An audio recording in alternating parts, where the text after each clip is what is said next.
औज़ु बिल्लाहि मिनश्शैतानिर्रजीम बिस्मिल्लाहिर्रहमानिर्रहीम अल्लाहुम्मा सल्लि अला मुहम्मद व आलि मुहम्मद व अज्जिल फ़रजहुम। नाज़रीन, आज एक नए प्रोग्राम, एक नए मौज़ू के साथ आपकी खिदमत में हम हाज़िर हैं इंशाअल्लाह। एक ऐसा नया मौज़ू, नया टॉपिक है जिससे आप ज़रूर इस्तिफ़ादा हासिल करेंगे और बहुत ही कम इस मौज़ू पर, इस टॉपिक पे बात की जाती है। अगरचे ज़रूरत बहुत ज़्यादा है कि ये इस मौज़ू पे बात की जाए ताकि लोगों तक वो इन्फॉर्मेशन, वो मालूमात वो पहुँच जाएँ और एजुकेट हों लोग इस हवाले से, ताकि जो ख़िदमात हैं जो उलमा की जानिब से हमारे जो इलाक़े हैं, हमारे जो बर-ए-सग़ीर के यानी पाक व हिंद के जो उलमा ने ख़िदमात किए हैं वो लोगों के सामने आ जाए। और इसके ज़िमन में भी बहुत सारी जो मालूमात हैं, दीगर किताबों से आशनाई, उलमा की तारीख़ और उनकी ख़िदमात, ये सब कुछ इंशाअल्लाह आपकी खिदमत में हम बयान करेंगे। और हमारे साथ इस प्रोग्राम में जो मौजूद हैं हज़रत हुज्जतुल इस्लाम वल मुस्लिमीन जनाब ताहिर अब्बास अवान साहब मौजूद हैं। हम पहले इनकी खिदमत में जाते हैं। अस्सलाम वालेकुम व रहमतुल्लाह। वालेकुम अस्सलाम व रहमतुल्लाह। पहले तो मैं आपका बहुत शुक्रिया अदा करता हूँ कि आपने अपना टाइम निकाला और हमें वक्त दिया। इंशाअल्लाह कि हम आपसे इस्तिफ़ादा कर लेंगे इंशाअल्लाह। शुक्रिया आप लोगों का कि आप लोगों ने ये रहमत की और ये प्रोग्राम रखा कि हम कुछ मरूज़ात पेश कर सकें इंशाअल्लाह बुज़ुर्गों की खिदमत के हवाले से। बहुत शुक्रिया। नाज़रीन, मैं बग़ैर किसी दीगर मुक़द्दमे के तो चलते हैं आगा साहब की जानिब से, आगा साहब की तरफ, और आगा साहब से सवालात पूछते हैं। आगा साहब, जो बर-ए-सग़ीर हैं, बर-ए-सग़ीर पाक व हिंद, तो यहाँ पे ज़ाहिर एक तारीख़ है इनकी और उलमा हैं, उलमा आए हैं जो मकतब इमामिया से जिनका ताल्लुक़ है, और फिर ज़ाहिर है इलाक़ा भी कोई ऐसा इलाक़ा नहीं है कि जहाँ पे इमामिया मेजॉरिटी में हो, और हमारे जो मुकाबिल लोग हैं, जो यानी दीगर जो फ़िरक़ों के सेक्ट्स के जो लोग हैं वो मौजूद हैं। और यहाँ पे हमें ज़रूरी है हम जान लें कि शुरू से ही यहाँ पे तशय्युअ का जो ख़िदमात जिन्होंने की हैं तशय्युअ के लिए, उनकी अगर थोड़ी सी आप तारीख़ बयान करें ताकि फिर हम उलमा की जो ख़िदमात हैं वो भी इंशाअल्लाह हम अपने नाज़रीन के सामने पेश कर लें।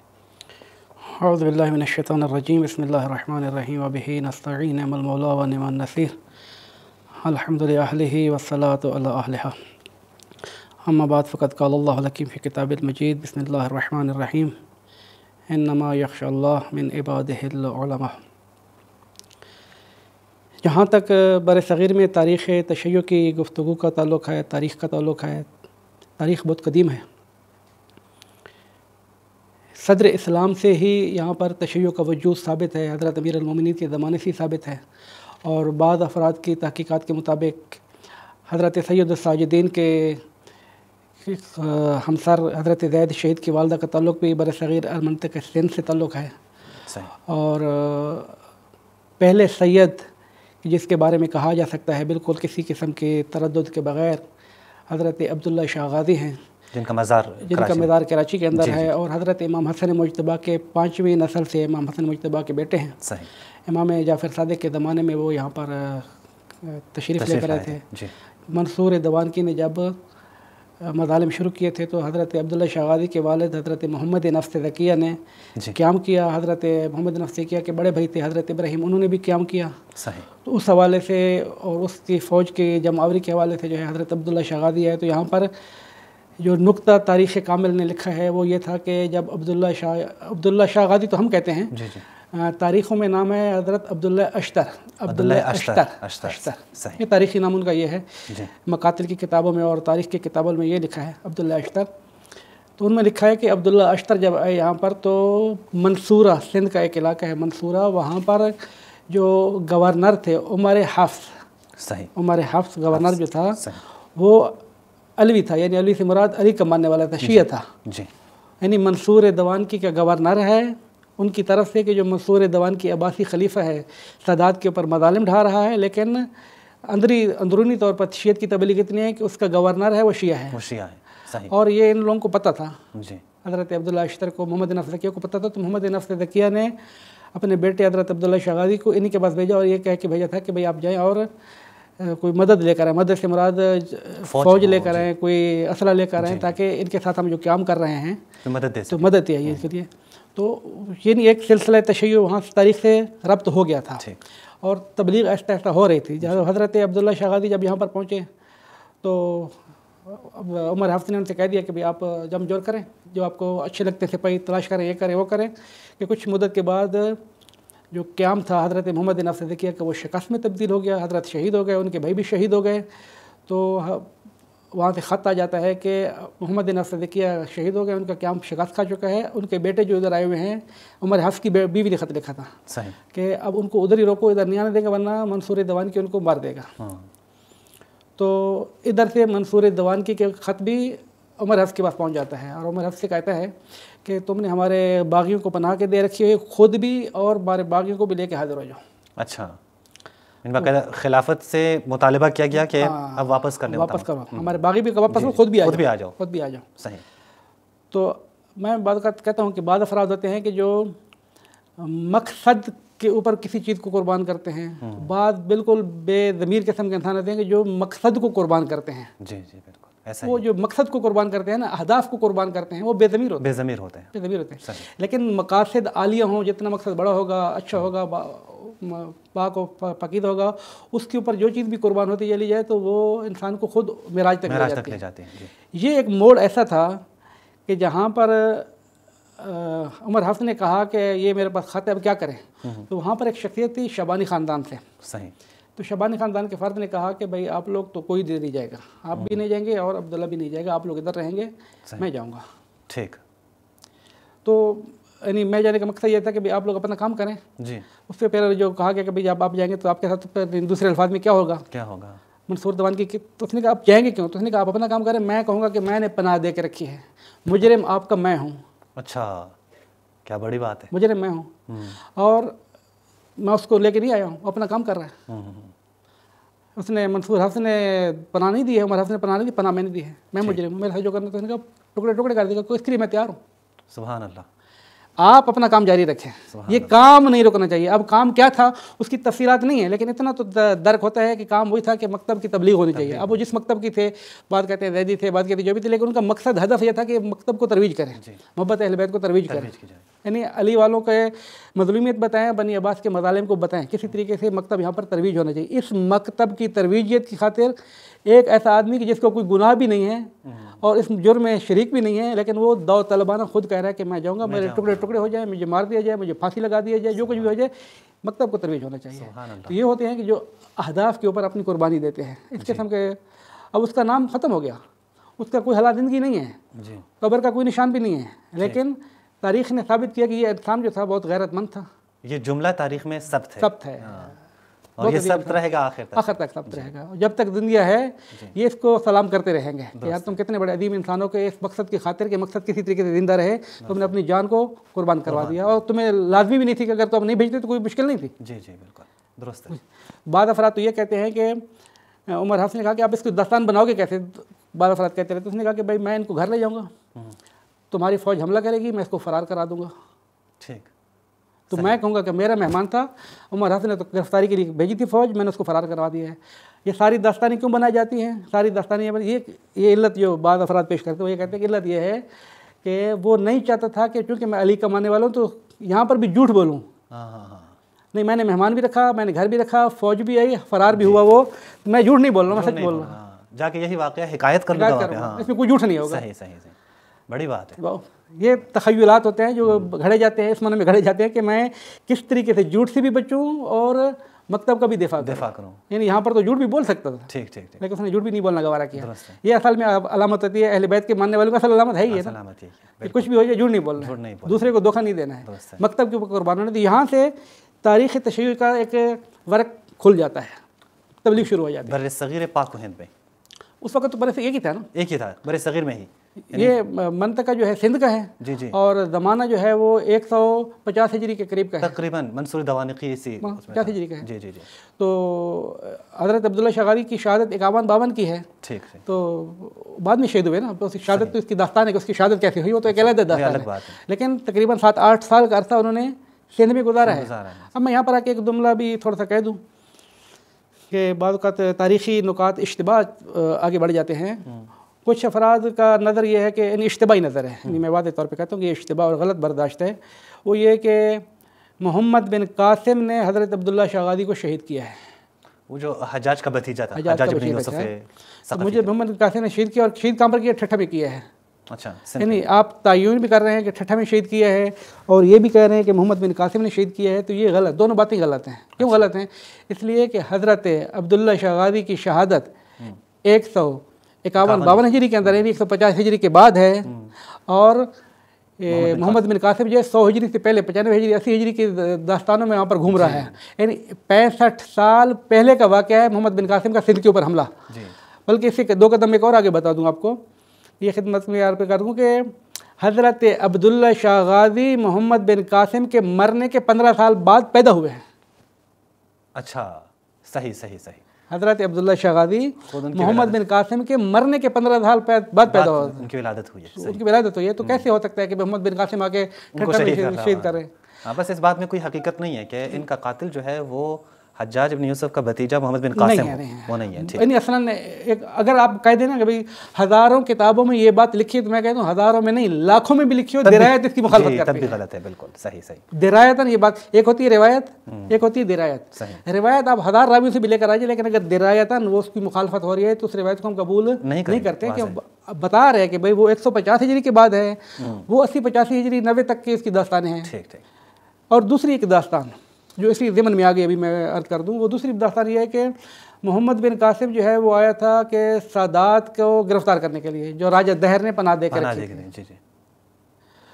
तो अब एक सवाल यह है कि जब तक सैयदुस साजिदीन हज़रत इमाम ज़ैनुल आबिदीन अलैहिस्सलाम ज़िंदा रहे, कोई सैयद मदीना से बाहर नहीं गया है, सही मानों में हिजरत कहीं नहीं की है।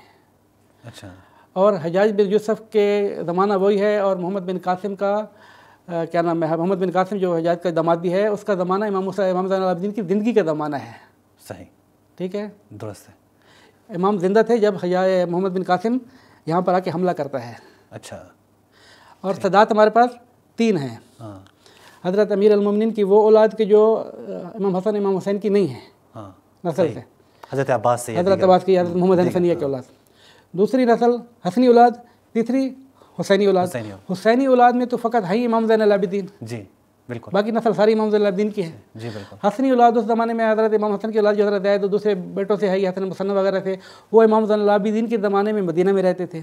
अच्छा, बाहर नहीं निकले थे। ठीक। अलवी सदात, जिसको अलवी कहते हैं, इमाम हज़रत अबुल फज़ल की औलाद या हज़रत उमर एतराफ़ की औलाद या हज़रत मोहम्मद हनफिया की औलाद, वो भी वहाँ से मुंतकिल नहीं हुई है। हत्ता कि हज़रत उमर एतराफ़ की औलाद तो आई 400 हिजरी में है। अच्छा, 400 हिजरी में। मोहम्मद हनफिया की औलाद के बारे में इख्तिलाफ है कि बर सग़ीर में आई है या नहीं आई है। ठीक। हज़रत अबुल फज़ल के बारे में तो इला माशाअल्लाह है कि भाई आई नहीं है। ठीक। बात की दास्तानी के लिए वो मौजूद मेरा नहीं है फिलहाल। दुरुस्त है। यानी तो फिर ये बात जो की जाती है कि मोहम्मद बिन कासिम सादात को कत्ल करने के लिए आया था। कौन सी सादात थी? जब सादात उस वक्त पहला सैयद हुसैनी सैयद कौन है? इमाम ज़ैनुल आबिदीन और उनके बेटे हज़रत बाक़िर, मदीने में है, सारे मदीने में है। हुसैनी औलाद तो बाहर नहीं है। दूसरे सैयद हसनी हो सकते हैं, हसन मुसन्ना है, हज़रत ज़ैद हैं, दूसरे भाई उनके हैं, वो सारे मदीना में बैठे हैं। अलवी भी कोई बाहर नहीं आ रहा है। उमर एतराफ़ की औलाद के बारे में डंके की चोट पर सब कुछ मौजूद है कि वो आई है, मुल्तान में हुकूमत भी की है। मुल्तान में उनको कहते थे जाफ़र मलकुल मुल्तानी, मलक बादशाह। वो 400 हिजरी की दास्तानें हैं, न कि उस वक्त की नहीं है। तो मोहम्मद बिन कासिम के ज़माने में वो सदात के काफ़िले आए कौन थे? सदात थे कौन थे? अभी तो अंगूश सवार सैयद हैं, अभी तक तो मदीना में बैठे। ठीक। पहला सैयद, मैं अर्ज़ क्यों कर रहा हूँ? अर्ज़ ये कर रहा हूँ कि पहला सैयद रस्मी तौर पर कि जो तबलीग के लिए आया है वो हज़रत अब्दुल्ला शाह गाज़ी हैं, जिनकी शहादत 151-52 हिजरी है। बहुत बात की। मोहम्मद बिन कासिम के पैदा होने मरने के बाद जो मुतवल्लिद हो रहा है, 15 साल बाद, उसके बाद वो सिंध जा रहा है, वो पहला सैयद है रस्मी तौर पर। तो फिर से उस ज़माने में कौन से सदात के काफ़िले आ गए थे? यानी बात गलत बातें मशहूर हो जाती हैं और फिर उनको रोका नहीं जाता। फिर ये TV पे भी आ रही होती हैं, किताबों में भी लिखी जा रही होती हैं, फिर वो असल मुसल्लम बन जाती है। तो मैं इसलिए असल में कर रहा था कि ऐसा ये बात हकीकत नहीं रखती। अच्छा, अगर यहाँ पे सवाल ये है कि फिर जो मोहम्मद बिन कासिम का आना है सिंध की तरफ, ये वही फतूहात में शुमार करेंगे जो कर रहे थे या नहीं? उसकी सारी फतूहात का चक्कर है। उसके कोई है कि भाई फरियाद लगाई और ये आया, वो भी गलत है। सारी किस्से कहानियाँ हैं, ज़मीन कुशाई थी बस उन्होंने करनी थी, फतूहात है। सही। बस यहाँ पे ये कहना कि मोहम्मद बिन कासिम सैयदों को कत्ल करने, ये बात भी गलत है। और ये कहना कि दर्द दिल रख कर रहते, ये बात भी गलत है। वो दोनों बातें गलत है। ये बहुत बेहतरीन नाज़रीन आप देख रहे हैं, जैसा कि अब आगा साहब बहुत बेहतरीन अंदाज से शियों का जो या मकतब अहले बैत का या अहले बैत मोहब्बत का जो नुक्ता आगाज़ है वो बयान कर रहे हैं बर्रे सग़ीर में। तो बहुत ही बेहतरीन अंदाज है। और ये देखिए, ये बात बड़ी मशहूर है जो आगा साहब ने भी कहा कि मोहम्मद बिन कासिम सादात को कत्ल करने के लिए आया था। वो पूरे आगा ने तफसील के साथ बयान किया वहाँ सादात कौन थे और वो कहाँ थे। मदीने से कोई निकला भी नहीं है। अच्छा साहब, अगर हम बर्रे सग़ीर की तरफ आ जाएँ तो यहाँ पे ये तहरीक जो तशय्यो हैं, तहरीक मोहब्बत अहले बैत हैं, ये अब्दुल्ला शाह गाज़ी ने यहाँ पे पहला शख्स है जो मदीना से आए हैं, यहाँ पे उन्होंने वो तहरीक का आगाज़ किया है। अब इस तहरीक के आगे जो दवाम है वो भी अगर आप थोड़ी सी आप बयान कर दें तो। मैं फिर वो दोबारा इस बात को भी थोड़ा सा रोकूंगा कि अब्दुल्ला शाह गाज़ी पहला शख्स नहीं है, तशय्यो का पहला शख्स नहीं। हाँ, सैयदों का पहला शख्स, सैयदों का सादात में, हाँ ठीक ठीक, सादात का पहला शख्स है। तशय्यो तो उससे पहले हम देख रहे हैं कि गवर्नर सैयद शिया बैठा है। जी जी जी जी ठीक, आसान। और दूसरी बात ये है कि इब्तदा की जो शियत है ना, थोड़ी सी ये बात हक़ीक़त को भी कबूल करना चाहिए हमें। वो ये है कि शियत उस्मानों में रस्मी तौर पर शियों के 3 बड़े फ़िरके हैं। वैसे तो मिलल महल की किताबों में शियों के फ़िरके तो बहुत गिनाए जाते हैं, लेकिन रस्मी तौर पर शियों के 3 बड़े फ़िरके हैं। एक इस्माइलिया है, एक ज़ैदिया है और इस्ना अशरिया है। सही। और ये बात भी अपनी जगह पर पक्की है कि इस्ना अशरिया की तहरीक इस्माइलिया और ज़ैदियों के बाद की है। अच्छा, पहले तहरीक उन दो की है। पहले तहरीक उन लोगों की है, हाँ ठीक। क्योंकि उस ज़माने में असालतन इस्माइलिया बहुत अरूज पे थे। अच्छा। और उसके बाद ज़ैदी मसलक बहुत अरूज पे था। यहाँ पर जो मैं अर्ज़ कर दूँ, मैं थोड़ा सा लतीफ़ा बन गया कि कराची में एक दफ़ा मैं ये बता रहा था, ज़ैदी फ़िरके की तारीख़ बता रहा था। ठीक, ज़ैदी फ़िरके की तारीख़ बता रहा था कि इस वक्त ज़ैदी कहाँ पर हैं, ज़ैदी किसको कहते हैं, और ज़ैदी मज़हब के एतक़ादात क्या हैं। तो उसका कुल ये है कि हज़रत इमाम बाक़िर को नहीं मानते, हज़रत ज़ैद को मानते हैं, इस तरह। तो वो चूँकि प्रोग्राम मुस्तकिम चल रहा था, तो लाइव चल रहा था, तो एक साहब जो है वो प्रोग्राम के अंदर आ गए और बड़े गुस्से के अंदर थे कि इस मौलवी को मना कर दे, ऐसी तकरीर नहीं करे, हम ज़ैदी हैं और जो सबको मानते हैं, सारे इमामों को मानते हैं। वो ज़ैदी सादात है। सही सही। तो मैंने उनसे कहा कि भाई इनको ठंडा करो, सैयद बुजुर्ग जलाल में आ गए हैं, ये सैयद ज़ैदी हैं और सैयद ज़ैदी इमामत के मुनकर नहीं है, वो मज़हब ज़ैदी है। मज़हब ज़ैदिया की बात हो रही है, मज़हब ज़ैदी की बात हो रही है, सादात ज़ैदी की बात नहीं हो रही है। सादात ज़ैदी तुम्हारे सर के ताज हैं। हर अज़हर हसन ज़ैदी इतने बड़े ख़तीब थे, हमारे बुजुर्गवार थे, तो बहुत उलमा गुजरे हैं। ज़ैदी उसकी अगर तारीख पेश करें तो अलग से हो जाएगी। समर हसन ज़ैदी साहब हैदराबाद वाले माशाल्लाह। तो ये किसी को शुभाना हो कि यहाँ पे हम सादात ज़ैदी की बात कर रहे हैं, मज़हब ज़ैदी की बात कर रहे हैं, तो ये भी खुशफहमी ना हो कि पहले सैयद ज़ैदी जो है वो सबसे पहले है, नहीं, मज़हब ज़ैदी की बात कर रहे थे। बिल्कुल ऐसा ही। मज़हब ज़ैदी एक अलग चीज़ है, सैयद ज़ैदी एक अलग चीज़ है। बेऐन ही इसी जुमले पे है कि हज़रत इस्माइल की औलाद, हज़रत इस्माइल बिन इमाम जाफ़र सादिक की औलाद, वो अलग हैं, वो सादात अलहदा है, इस्माइली मज़हब एक अलहदा है। अगर किसी का शजर नसब हज़रत इस्माइल की तक पहुँच जाता है और वो सैयद इमाम इस्ना अशरिया है, तो उसको ऊपर मुत्तहम नहीं करना चाहिए कि ये इस्माइली है, ये इस्माइली नहीं है। अच्छा, अगर यहाँ पे मैं थोड़ी सी एक और बात भी कर लूँ आगा साहब के, मैं नहीं ये इसके 11 इमाम ऐसे किसी के औलाद हों, ये एक अलग बात है, इस्ना अशरी अकीदा रखता हो, ये एक अलग चीज़ है। आसन तो बिल्कुल फ़र्क करता है ना। सही सही, दोनों जुदा जुदा बातें हैं। आप हज़रत इस्माइल की औलाद में से सैयद हो सकते हैं, सैयद इस्ना अशरी भी हो सकते हैं, इमामी भी हो सकते हैं। अपने दूसरे भाई जो मोहम्मद और इब्राहिम थे, जिन्होंने एक सारा फितना खड़ा कर दिया था, इमाम जाफ़र सादिक के पोते थे, हज़रत इस्माइल के बेटे थे, हम उनको नहीं मानते हैं क्योंकि उन्होंने वक्त के इमाम के ख़िलाफ़ खुरूज किया है, वक्त के इमाम के ख़िलाफ़ ठुकराया है। जितना भी पाक तरीन थे, उनसे बड़ा तो सैयद भी आप तलाश नहीं कर सकते ना कि इमाम का पोता है, सही सही, इमाम जाफ़र सादिक का पोता है, इमाम मूसा कादिम का सगा भतीजा है, और 2 इमामों के बीच में घूम रहा है, लेकिन एतक़ादात बातें लोग हैं उनकी, क्या करें। तो ये नहीं कि जो सैयद होगा वो पाक भी होगा, उसका एतक़ाद भी अच्छा, तो वो फिर हमारा सिंध पाकिस्तान के अंदर फिर मुर्शिद ही बन जाते हैं ना, मुसीबत ये हो जाती है। तो ये अटैक नहीं करनी चाहिए। सैयद होना एक अलग चीज़ है, फ़िरका होना एक अलग चीज़ है। ज़्यादा ज़ैदी सादात जुदा, ज़ैदी मज़हब जुदा, इस्माइली सादात जुदा, इस्माइली मसलक जुदा, ये दोनों को काती नहीं करना चाहिए, मखलूत नहीं करना चाहिए। बहुत अच्छा, बहुत शुक्रिया आगा साहब, आपने बहुत अच्छे अंदाज़ में बयान किया। अगर मैं अपने उस सवाल को दोहरा लूँ कि ये जो मज़हब तशय्युअ की जो तहरीक हैं, या मज़हब अहले बैत की जो तहरीक हैं, या मोहब्बत अहले बैत, अगर तो ये फिर आगे जारी कैसे रही? यानी या आपने अब्दुल्ला शाह गाज़ी तक तो एक तारीख़ बयान कर ली कि यहाँ पे वो आए, उनको पकड़ने के लिए बड़ी कोशिशें की गई, तो फिर उसके बाद की जो मज़हब की तारीख़ है, जब ये मोहब्बत अहले बैत तो सारे लेकर आए थे ना, इस्माइली भी हो तो वो भी अली वली वाले थे, ज़ैदी थे तो वो भी अली वली थे, एम एस नशर वाले थे तो वो तो वैसे अली वली थे। तो मोहब्बत अहले बैत, ख़ानदहन अहले बैत की मज़लूमियत, मकतब अहले बैत की तालीमात, वो तो सारी आहिस्ता आहिस्ता। असल में एक बात की तरफ मैं इशारा करना चाहूँगा कि इब्तिदा में जो भी मसलक होता है बड़ा पाक व पकीदा होता है, उसके अंदर ख़राबियाँ आहिस्ता आहिस्ता बाद में ईजाद हो जाती हैं। जी बिल्कुल, बाद में ईजाद हो जाती है।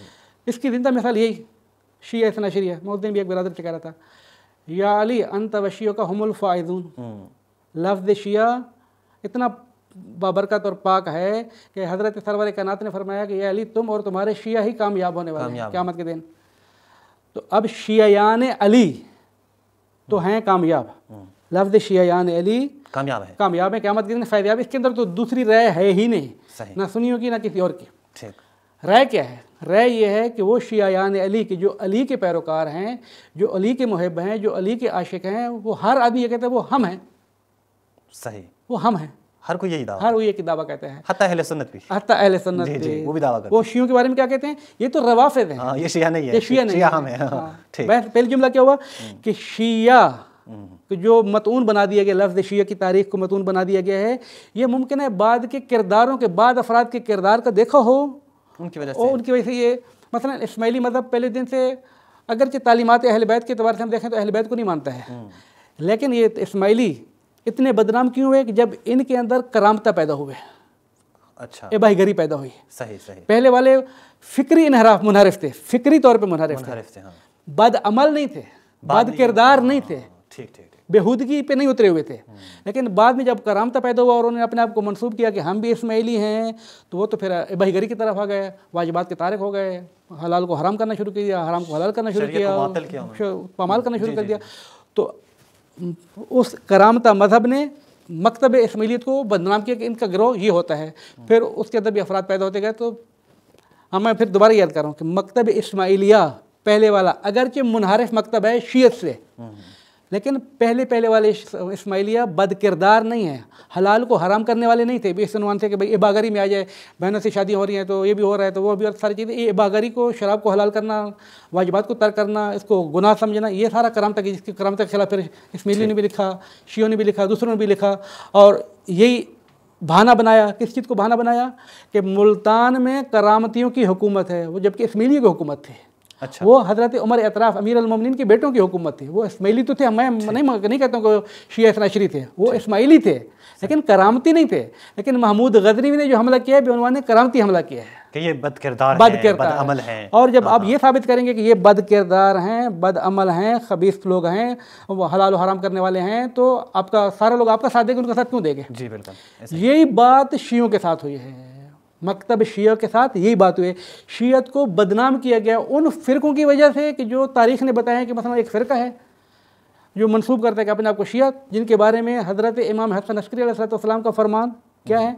इमाम फरमाते रिजाल कशी की रिवायत कि जो इन अफराद को कत्ल कर देगा ना, उन कातलों की जन्नत की जिम्मेदारी मैं लेता हूँ। अच्छा, शिया के कातलों की जन्नत की जिम्मेदारी, अब शिया नहीं है, ये इबाहगरी का पार्टी है। इन्होंने तो अपने आप को नबी और खुदा तक पहुँचा दिया है, लेकिन मतरा क्या करें, हम शिया हैं, हम शिया अली हैं। तो गलती कहाँ पर होती है? एक आदमी गलती करता है, मुनहरिफ होता है, वो मुनहरिफ जो है वो आगे तालीमात पढ़ते हैं, उसके अपने मुरीद खड़े हो जाते हैं, मुश्किल हो जाती है, और जो पूरे मकतब के लिए मकतब के ऊपर धब्बा आता है, जो दूसरे अफराद नुकात तलाश कर रहे होते हैं, वो आके हमला कर देते हैं। देखो ये लोग इनके ये नजरियात हैं। आज भी 1400 साल गुजरने के बावजूद आज भी मकतब शिया पाक व पकीदा मकतब के ख़िलाफ़ आज भी क्या तबलीगात होती हैं कि जब ये नमाज ख़त्म करते हैं तो कहते हैं खान अल अमीन, खान अल अमीन, खान, आज भी कहते हैं 1500 साल के बाद आज भी कहते हैं। शिया नमाज ख़त्म करके कहते हैं अल्लाह अकबर, अल्लाह अकबर, अल्लाह अकबर। लेकिन आप लोग से मराद जो हमारे मुखालिफ हैं, वो अपने शागिर्दों की बात कानों में डालते हैं, बात कि जब ये नमाज़ पढ़ते हैं तो नमाज़ ख़त्म करने के बाद कहते हैं खान अल अमीन, खान अल अमीन, खान अल अमीन। अब वो दूर से देख रहे हैं, जो हमें उस्ताद ने बताया तो वो तो कर तो रहे हैं, वो कर तो रहे, तो कह भी रहे, कर क्या रहे हैं वो नहीं सुनना हमने। वो कह रहा है अल्लाह अकबर, अल्लाह अकबर, अल्लाह अकबर, लेकिन आपको उस्ताद ने बताया वो कह रहे हैं खान अल अमीन। खान अमीन से मुराद हज़रत जिब्राइल है। जी जी। अब ये फ़िरका शियों का है, हम तो ऐसे फ़िरके के ऊपर लानत करते हैं, हम ऐसे नज़रिए के ऊपर लानत करते हैं, हम इस फ़िरके से बेदार हैं, खुदा इसको जहन्नम के असफलीन की तरफ लेके चले जाए। जी बिल्कुल, ठीक है। लेकिन आया तारीख़ के अंदर बेउनवान शिया अपने आप को शिया के नाम से इस फ़िरके ने मुतारिफ नहीं कराया है जी। तो फ़िरका है जी, मिलल और नहल के अंदर जब फ़िरका राबिया के नाम से बहुत सारे हैं। तो जब इस किस्म के फ़िरके आप कहेंगे तो मेरा अर्ज़ करने का मकसद ये है कि बेइंसाफ़ हमारे मुखालिफिन हैं, वो बेइंसाफ़ हैं। आलिम होने के बावजूद, ये जानने के बावजूद कि जो मौजूदा तशय्यो है वो ये तालीमात नहीं रखते जी, वो फ़िरका मुनकरद हो चुका है, गुम हो चुका है, नाबूद हो चुका है, उसको कोई अब मानने वाला भी नहीं है। उसके बावजूद भी चूँकि एक नुक्ता ज़ोफ़ बेउनवान फ़िरका तशय्यो मिल जाता है शियों की, ये ना बयान करते हैं, ये गलत है, यानी बजाय से देखा है मैंने खुद जो शियों के खिलाफ किताबें लिखी जाती हैं उसमें भी यही बात लिखी जाती है। यानी कोई एक दो बातें एक दो किताबें भी नहीं है, यानी कई सारी किताबों में। मैं अभी एक तरदन लिल बाब में एक जुमला याद आ गया है, सुल्तानुल वाहिदीन शिराज़ी रिज़वानुल्लाह ताला जिनकी किताब शब पेशावर है, उन्होंने अपनी दास्तानें लिखी हैं, सफ़रनामे भी लिखे हैं, सदमा काला सुल्तानी भी लिखा है, गिरोह रस्तगारान भी लिखा है, बहुत सारी किताबें आगा की। कुम में दफन है जी, हरम के करीब जो है शेख एक कब्रिस्तान जो है जी पुलियांची के पास, यहीं पर दफन है। सुल्तानुल वाहिदीन शिराज़ी अपने सफ़रनामे के दौरान लिखते हैं, मैं एक जगह पर गया तो मैंने वहाँ पर मस्जिद में पहुँचा और मस्जिद में जाके नमाज़ पढ़ी तो इमाम जमात जो था वो खुतबा दे रहा था या दर्स दे रहा था जो भी था, तो उसका मुंह मेरी तरफ से था, मुझे देख रहा था, मैं पीछे खड़े होकर नमाज़ पढ़ रहा था और अवाम तो ख़तीब को सुन रही थी जी।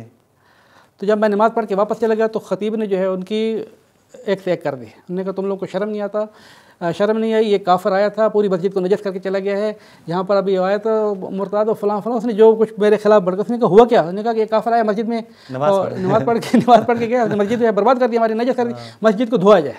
अच्छा, ये असर की नमाज के बाद अब उस्ताद ने शागिर्दों को, जमात कराने वालों को, सारों को मस्जिद धोने पे लगा दिया। कहा मैं तो चला गया वापस जहाँ पे ठहरा हुआ था, मुझे इसकी इत्तला ही नहीं थी। अभी उनकी मस्जिद पाक नहीं हुई थी, मगरिब के अज़ान है कि मैं दोबारा आ गया। अच्छा, मैं दोबारा आया तो वो तो सारी मस्जिद दो के थके बैठे थे बेचारे, उनकी तो हालत ख़राब हो गई थी। उसने जब देखा कि भाई ये तो दोबारा मस्जिद में आ गया और उसने नमाज़ शुरू कर दी तो उन्होंने ना एक की ना दो की और मुझे मारना शुरू कर दिया। अच्छा। मैं नमाज शुरू कर चुका हूँ, मुझे मार रहे हैं। मैं भी समझ गया कि इन लोगों का कोई कसूर नहीं है, ठीक, इनके ऊपर तबलीगात असर कर चुके हैं, लेकिन मैं अभी नमाज को तोड़ना नहीं चाहता था। ये मैंने अर्ज़ किया ना, मकसद की खातिर कुर्बानियाँ दे रहा है। अगर मैं नमाज को तोड़ना नहीं चाहता, मैं हर सूरत में चाहता था किसी तरीके से तशहुद में पहुँचूँ। सुभान अल्लाह, मार खा रहा हूँ, धक्के दे रहे हैं और, लेकिन मैं नमाज को नहीं तोड़ रहा हूँ, जा रहा हूँ तशहुद में पहुँचूँ। और मैं तशहुद में बुलंद आवाज़ से शहादतैन पढ़नी थी मुझे। अच्छा, जब मैं तशहुद में बैठा तो मैंने शहादतैन बुलंद किया, अशहदु अल्ला इलाहा इल्लल्लाह वहदहु ला शरीका लहु, इस तरह वो रुक गए, तालिब इल्म रुक गए, सारे रुक गए। उन्होंने कहा ये कौन सा काफिर है कि जो शहादतैन पढ़ रहा है? ये काफिर है, नमाज की हालत में हम उसको मार रहे हैं, ये रुकू भी कर रहा है, सजूद भी कर रहा है, शहादतैन पढ़, ये कौन सा काफिर है? सही। तो वो रुक गए। आगे शब पेशावर फरमाते हैं सुल्तानुल वाहिदीन शिराज़ी कि मैं नमाज को ख़त्म किया और खड़ा हो गया और मैंने तकरीर करना शुरू कर दी उन्हीं के दौरान। मैंने कहा मैं औलाद रसूल हूँ, सैयद हूँ, ये मेरा शजरा है, ये मैं, तुम लोग पागल होगा, दिमाग ख़राब होगा तुम लोगों का, क्यों मुझे मार रहे हो? मैं मुसलमान हूँ, मैं मस्जिद में हूँ, खुदा का घर समझ के आया हूँ, क़िबले की तरफ रुख करके कुरान पढ़ रहा हूँ, ये कर रहा हूँ, नमाज़ पढ़, शायद किस क्या हो गया? कहा तो मजमा बजाय इसके कि मुझे मारता, ये मुझसे मुतनफ़िर होता, वो मेरे सामीन बन गए। अच्छा, वो सारे बैठ गए था। ठीक। और जब मैंने अपने आप को बताया कि मैं कौन हूँ और हमारी असल तालीमात क्या हैं, 10-15 मिनट की जो तकरीर करनी थी तकरीर की, अब जब मैंने तकरीर ख़त्म की तो सारे के सारे तलाश कर रहे थे मौलवी साहब हमारा कहाँ गया। अच्छा, वो निकल चुका था, वो गायब हो चुका था। जुमला मैं क्या याद कर रहा हूँ? जुमला याद कर रहा हूँ कि गलत तबलीगात मुझे बनती हैं कि गिरोह से मुतनफ़िर कीजिए। बरे सग़ीर के अंदर शियत की तबलीग हो रही थी, सही, अगरचे ये अफराद इस्माइलिया और ज़ैदिया हमसे फ़िक्री तौर पर मुनहरिफ हैं, लेकिन उस ज़माने में करामता चूँकि अरूज पे थी जी, उस वही ज़माना था अरूज पे करामता का, बहरैन के ऊपर कब्जा कर चुके थे, जगह जगह जो है वो खबासतें फैला रहे थे, तो लफ्ज़ शिया शुरू से ही मतऊन हो गया उन करामता की वजह से। करामता के रद में शेख कुलैनी ने भी किताब लिखी है, रद्दुल करामता के नाम से। शेख कुलैनी जो असूल काफ़ी के मुसन्निफ़ हैं, 329 हिजरी में फ़ौत हो जाते हैं, नहीं वो ज़माना चल रहा था।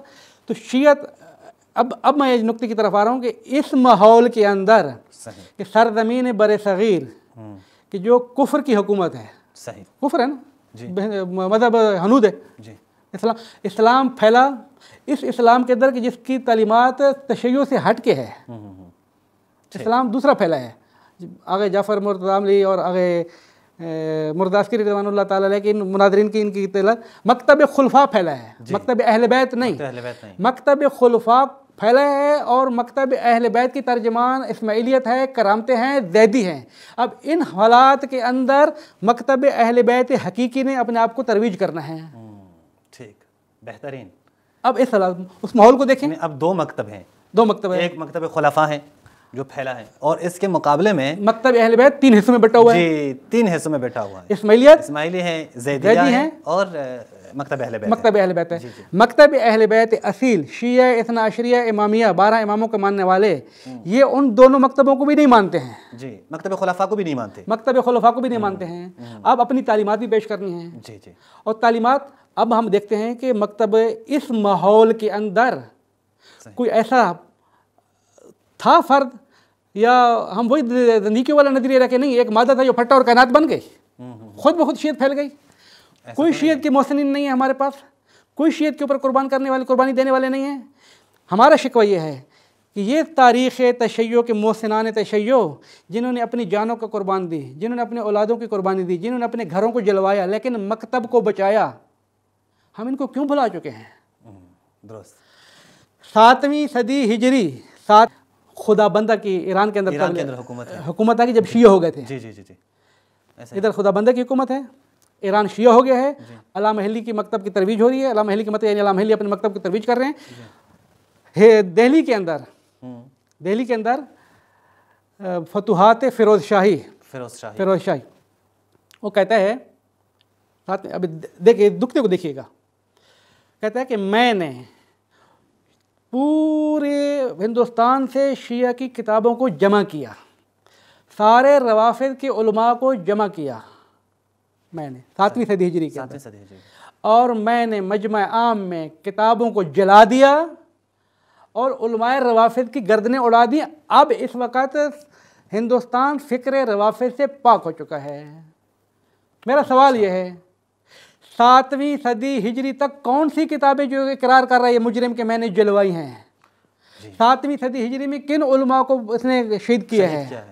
दस्त जमी के। अब हिंदुस्तान फ़िक्र तशय्यो से पाक हो चुका है, लेकिन उसके बावजूद ये कहते हैं कि जब मैं फ़लाँ जगह पर पहुँचा, हमने बहरी जहाज़ को रोका, आ गए अज़हर हुसैन मुबारक पुरी ने, रिजवी साहब ने, अब्बास रिजवी ने किताब लिखी तारीख़ शियायान हिंद के नाम से, 2 जिल्दें हैं, दफ्तर तबलीगात ने छापी है, असल में इंग्लिश में है, उसका फ़ारसी में तर्जुमा 2 जिल्द में है। उसमें उन्होंने इस सारी दास्तान को कोट किया है। सही। तो फिरोज़ के बारे में कहते हैं कि मैं जब फ़लाँ जगह पर पहुँचा तो मुहर्रम का महीना था, हमारा जब जहाज़ रुका, इतना सब कुछ करने के बावजूद यहाँ पर फिर मुहर्रम हो रहा है। अच्छा, सही। मेरा सवाल ये है,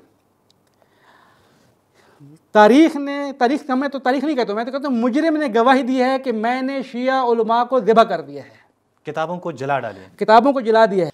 हमारे पास उलमा का वजूद, भाई उनकी हालात ज़िंदगी बताओ, हम नहीं बता सकते, किताबों के नाम बताओ, हम नहीं बता सकते। हमारे पास उलमा के हालात ज़िंदगी नहीं है, ये तो अलमिया है, इसकी अलमिया का तो रोना है कि उलमा के हालात नहीं है हमारे पास। हमारे पास जो कुछ रिटन में मौजूद आ चुका है वो हैं 8वीं 9वीं सदी हिजरी के बाद के उलमा के हालात। सही। पहले वाले उलमा के हालात हैं, हमें हालात नहीं मिल रहे। उलमा हैं दलील, ये मुजरिम का इतराफ़ तो कह रहे हैं मैंने कत्ल किए हैं, मुजरिम का इतराफ़ है। किताबों को जला डालिए, किताबें हैं कहाँ पर है? मुजरिम का इतराफ़ है। सही। मेरा अर्ज़ करने का मकसद ये है कि हमारे मोहसिनीन कर्न बे कर्न, सदी बे सदी हर ज़माने में रहे हैं, जानों को कुर्बानी दी है, नजराना पेश किया है, अपने घरों को जलवाया है, मकतब को बिल आखिर हर सूरत में बचा के रखा है। जी जी। लेकिन हम गाफिल हैं कि हम अपने मोहसिनीन को भूल चुके हैं, बजाय इसके कि हम मोहसिनीन के बस अपने मोहसिनों का शुक्रिया अदा करते, उनकी तजलील करते, हम कहते हैं इन लोगों ने किया क्या है, उल्टा आकर ताने देते हैं, तंज भी करते। हम ये नहीं कहते कि शियत को बचाया किसने है। अब हम ये समझ रहे हैं कि 1500 साल के बाद ये जो आज की शियत है ना, हमारे ज़ाकिरीन ने या हमारे जहल बाद अफराद ने या दूसरे अफराद ने, उन्होंने इसको बचाया है। ऐसा नहीं है, ठीक, ऐसा नहीं है। मैं ये कहता हूँ कि शिकवा 2 तरफ़ा है जी। एक तो हमारे उन अफराद खवास की तरफ से शिकवा, या मेरा शिकवा ये है कि इन लोगों ने खवास ने मुतारिफ़ ही नहीं कराया अपने उलमा की खिदमत को और अपने उलमा को और अपनी किताबों को। सही। और दूसरा शिकवा दूसरी मिल्लत से है कि उन लोगों ने समझने की कोशिश ही नहीं की है, समझने की कोशिश नहीं की है। हम तारीख़ को लेकर चलते हैं तो 7वीं सदी हिजरी तक हमें उलमा के कुर्बानियाँ तो मिलती हैं, किताबों के ये तो मिलता है कि लोग उनको जला रहे हैं, उनके ये तो मिलता है कि फ़लाँ जगह पर उलमा ने फ़लाँ को शिकायत दे दी, लेकिन वो उलमा थे कौन, उनके हालात ज़िंदगी क्या हैं, हाल क्या उनका, ये मौजूद मुतअस्सिफ़ाना कि हम अपनी तारीख़ को फरामोश भी कर चुके हैं, महजूर भी कर चुके हैं, नाबूद भी कर चुके हैं। और इसके बरक्स मैं बिल्कुल डंके की चोट पे कहता हूँ कि हमारे जो मकतब खुलफा है अहले सुन्नत ने अपनी तारीख को सदर इस्लाम से जो जब से इनका मकतब वजूद में आया है ना, बोलो कमरंगी सही इन्होंने महफूज कर रखा है, हमने महफूज नहीं किया है। ये एक अगर जुर्म है तो हम इस जुर्म का इकरार कर रहे हैं। हमारी ये तारीख महफूज नहीं है। हमारी तारीख हकीकत में दरख्शां कब हुई है?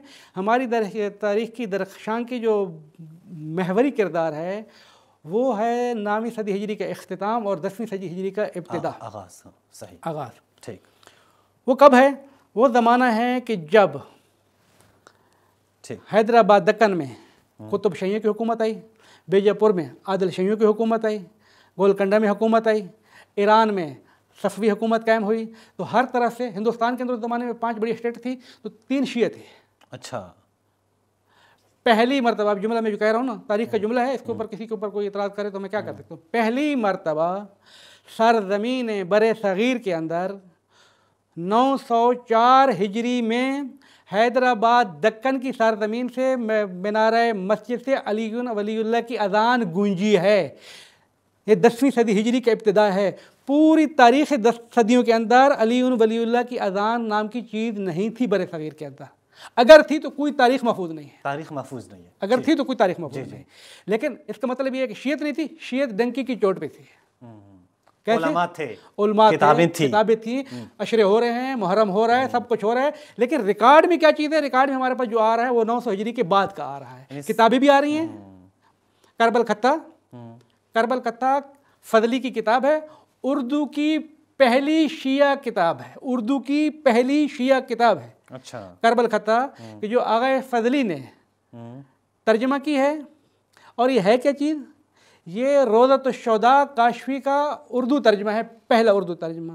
अच्छा, मुल्ला हुसैन काशफी की, मुल्ला हुसैन काशफी जिसकी किताब है रोज़त शुहदा, उसका तर्जमा है। उसका तर्जमा है करबल खत्ता भी नाम है, और उसका दूसरा नाम है 10 मजालिस।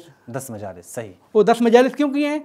कि पुराने ज़माने में ज़ाकिरीन उलमा जब अशरा बनाते थे, अशरा पढ़ते थे, तो ये करबल खत्ता असल में उनके हाथ में होती थी। आज हम इस मजलिस को पढ़ेंगे।